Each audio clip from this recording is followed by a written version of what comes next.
Menunaikan solat 5 waktu sudah tentu menjadi kewajipan bagi setiap individu Muslim. Namun, apakah semua individu mampu mendirikan solat seperti normal? Maka Islam memperuntukkan rukhsah ataupun kelonggaran bagi individu yang dalam kesulitan.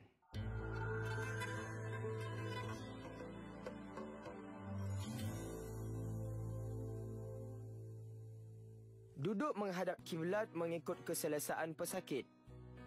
Berniat solat ketika melafazkan takbiratul ihram. Baca Al-Fatihah dan surah-surah lazim.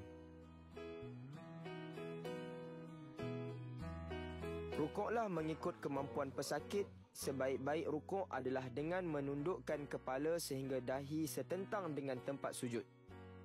Ketika i'tidal, hendaklah diangkat kepala semula sambil mengangkat tangan seperti takbiratul ihram.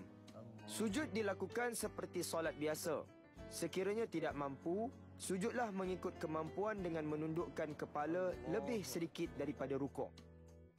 Teruskan solat sehingga selesai ke tahiyat akhir dan memberi salam.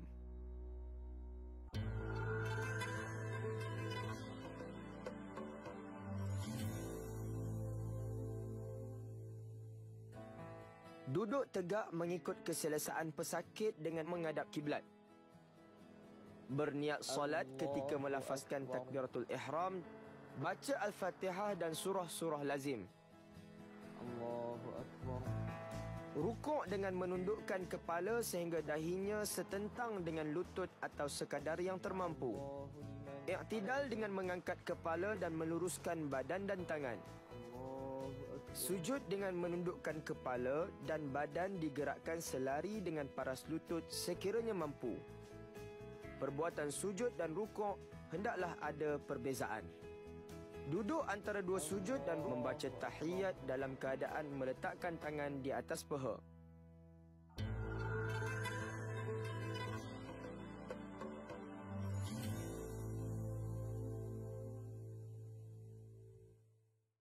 Pesakit yang solat secara terlentang hendaklah meluruskan kedua-dua kakinya ke arah kiblat dan meninggikan sedikit kepalanya untuk menghadap kiblat.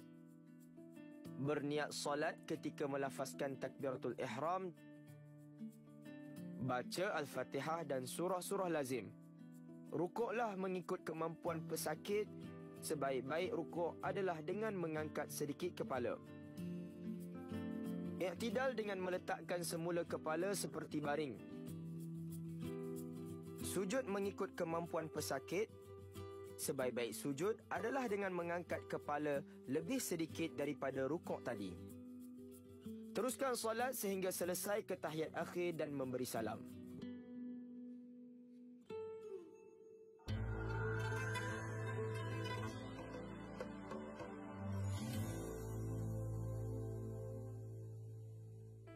Sekiranya pesakit tidak mampu menggerakkan anggota badannya, maka bolehlah pesakit itu solat dengan menggunakan isyarat mata.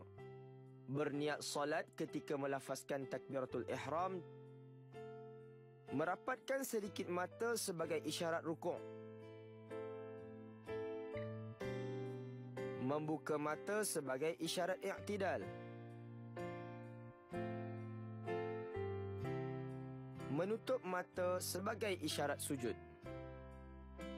Teruskan solat sehingga selesai ke tahiyat akhir dan memberi salam.